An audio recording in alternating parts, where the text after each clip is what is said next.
السلام علیکم ورحمۃ اللہ وبرکاتہ۔ سیدنا کریم صلی اللہ علیہ وآلہ وسلم۔ حضرت عبداللہ ابن عمر رضی اللہ تعالیٰ عنہ ارشاد فرماتے ہیں کہ کریم آقا صلی اللہ تعالیٰ علیہ وسلم نے ارشاد فرمایا کہ قیامت کے دن رمضان اور قرآن یہ دونوں بندے کی شفاعت کریں گے۔ رمضان خالق کائنات کی بارگاہ میں عرض کرے گا، اے خالق کائنات، میں نے اس بندے کو دن کو کھانے پینے اور اپنے نفس کی خواہشات کی اتباع کرنے سے روکے رکھا۔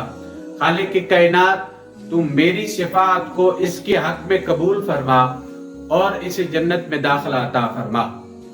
اور پھر قرآن عرض کرے گا، اے خالق کائنات، میں نے اس بندے کو رات کو سونے سے روکے رکھا، اس کی نیند میں خلل آیا۔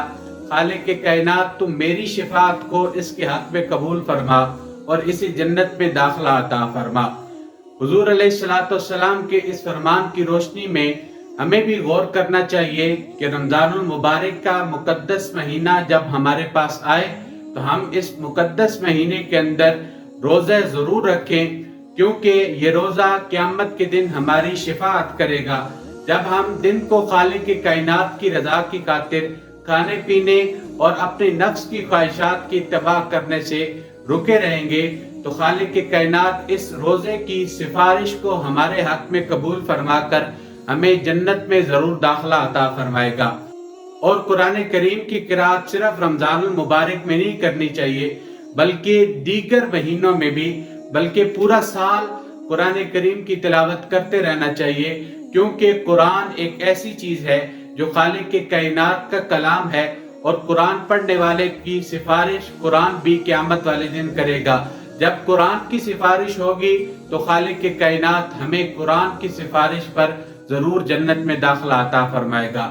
آج جنت کے طلبگار تو ہم سب ہیں، تو کیوں نہ ہم یہ دو عمل ضرور کریں کہ ہم رمضان المبارک کے روزے بھی رکھیں اور قرآن کریم کا مطالعہ کرنا، قرآن کریم کی تلاوت کرنا ہم اپنی زندگی کا معمول اور وظیفہ بنا لیں۔ خالق کائنات ضرور ہم پر اپنی کرم نوازیاں فرمائے گا۔